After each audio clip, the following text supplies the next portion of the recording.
नमस्कार, बहुत स्वागत है आपका टीएनपी न्यूज का खास कार्यक्रम होमकार देख रहे हैं आप और मैं हूं आपके साथ कोमल शर्मा। होमकार में आज बात करेंगे देश में संकट के बीच चल रहे काला बाजारी के खेल को लेकर। जंग भले ही मिडिल ईस्ट में हो रही हो, लेकिन उसकी तपिश भारत की रसोई से लेकर सड़कों तक पहुंच चुकी है। गैस सिलेंडर के लिए लंबी कतारें हैं, पेट्रोल पंपों पर लोग इंतजार में हैं और आम आदमी परेशान है। और इस संकट के बीच कुछ लोग ऐसे भी हैं जो मौके को मुनाफे में बदलने में जुटे हैं। अवैध गैस रिफिलिंग से लेकर ऊंचे दामों पर जरूरत का सामान बेचने का गोरख धंधा जोरों शोरों पर है। और आज हुंकार में इसी मुद्दे पर विस्तार से चर्चा होगी। जमीनी हकीकत क्या है वो भी आपको बताएंगे, लेकिन उससे पहले देखिए एक खास रिपोर्ट।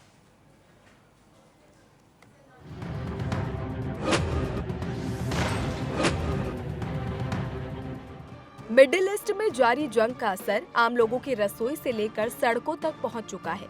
देश के कई राज्यों में एलपीजी गैस के साथ साथ पेट्रोल और डीजल की भी किल्लत देखने को मिल रही है। लोग घंटों लाइनों में खड़े हैं, लेकिन ना तो गैस मिल रही है और ना ही पेट्रोल डीजल। हालांकि इससे भी ज्यादा चिंता की बात यह है कि इस संकट की घड़ी में कुछ असामाजिक तत्व हालातों का फायदा उठाकर काला बाजारी में जुट गए। ये मुनाफाखोर गैस सिलेंडर ही नहीं, पेट्रोल डीजल भी ऊंचे दामों पर चोरी छिपे बेच रहे हैं। ताजा मामला झारखंड के साहिबगंज से सामने आया, जहां गैस रिफिल के लिए भीषण गर्मी और तेज धूप के बावजूद महिलाएं, बुजुर्ग और छोटे छोटे बच्चे घंटों लाइनों में खड़े रहने को मजबूर दिखे। स्थिति की गंभीरता का अंदाजा इसी बात से लगाया जा सकता है कि धूप में लंबे समय तक खड़े रहने के कारण एक व्यक्ति बेहोश हो गया। स्थानीय लोगों का आरोप है कि गैस एजेंसियों की होम डिलीवरी व्यवस्था पूरी तरह से ठप है। इसके कारण सभी उपभोक्ता खुद गैस लेने के लिए यहाँ आते हैं। ऐसे डिस्ट्रीब्यूटर का लाइसेंस क्यों नहीं कैंसिल कर दिया जाएगा? हम प्रशासन और इंडियन ऑयल के कंपनी के अधिकारियों से विनती करते हैं कि इनकी लाइसेंस कैंसिल किया जाए। परेशानी ये है कि मेरा नए से एक को हम सिलेंडर उठाए थे, उसके बाद दोबारा नंबर लगाए, लेकिन उसने मेरा सिलेंडर उठा के ड्राइवर किसी और को दिखा दिया, हमको नहीं दिया। इधर नहीं मिल रहा है गैस, वेंडर वाला यहाँ है वहाँ है और एरिया से बाहर जाकर बेचता है। एक तरफ सरकार कह रही है कि देश में एलपीजी और पेट्रोल डीजल की कोई कमी नहीं है, तो वहीं दूसरी ओर कुछ मुनाफाखोर सरकार के इन दावों पर पानी फेरते हुए जमकर कालाबाजारी कर रहे हैं।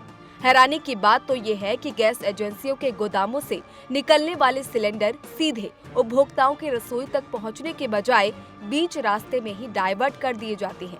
इसका ताजा उदाहरण राजधानी दिल्ली में देखने को मिला, जहां पुलिस ने जनकपुर इलाके में छापेमारी कर 45 गैस सिलेंडर बरामद किए। यहां सरेआम अवैध तरीके से गैस भरने का काम चल रहा था। मौके से पुलिस ने 3 लोगों को गिरफ्तार भी किया है। वहीं मिडिल ईस्ट में जारी संघर्ष के बीच पीएम नरेंद्र मोदी ने बुधवार को प्रधानमंत्री आवास पर सुरक्षा मामलों की कैबिनेट समिति की बैठक की।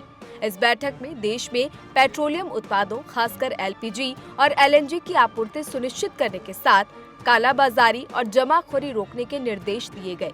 पीएम मोदी ने साफ कहा कि ये सुनिश्चित किया जाए कि जंग का असर जनता पर ना पड़े। फिलहाल तो सरकार और प्रशासन इस समस्या से निपटने की पूरी कोशिश में जुटा है। जगह जगह छापेमारी की जा रही है ताकि सिलेंडर की कमी दिखाकर आम जनता से ठगी करने वालों पर शिकंजा कसा जा सके। Special report TNP news. और चलिए आज हुंकार में इसी पर विस्तार से चर्चा होगी, लेकिन शुरुआत करेंगे कुछ बड़े सवालों के साथ। सबसे पहला सवाल, क्या गैस सिलेंडर मॉनिटरिंग और डिस्ट्रीब्यूशन सिस्टम में बड़ी खामियां हैं जिसके चलते आम जनता इतनी परेशान हो रही है, लोगों को वक्त पर सिलेंडर नहीं मिल रहा? दूसरा बड़ा सवाल, क्या जंग से ज्यादा देश में खतरनाक देश के भीतर की काला बाजारी है? जिस तरह से संकट के समय काला बाजारी का ये जो खेल चल रहा है, इसने आम जनता को ज्यादा परेशान कर दिया है। तीसरा बड़ा सवाल, संकट के वक्त मुनाफाखोरी करने वालों पर लगाम कब लगेगी? ये आम जनता बार बार सवाल पूछ रही है कि आखिर इन लोगों पर कार्रवाई कब होगी। और इन्हीं सवालों के साथ चर्चा की शुरुआत करेंगे। हमारे साथ कुछ खास मेहमान इस चर्चा में जुड़ चुके हैं। हमारे साथ सामाजिक कार्यकर्ता किरण मिश्रा जी इस चर्चा में जुड़ चुकी हैं और साथ ही ग्राउंड जीरो से हमारी सहयोगी अपराजिता भी हमारे साथ जुड़ चुकी है।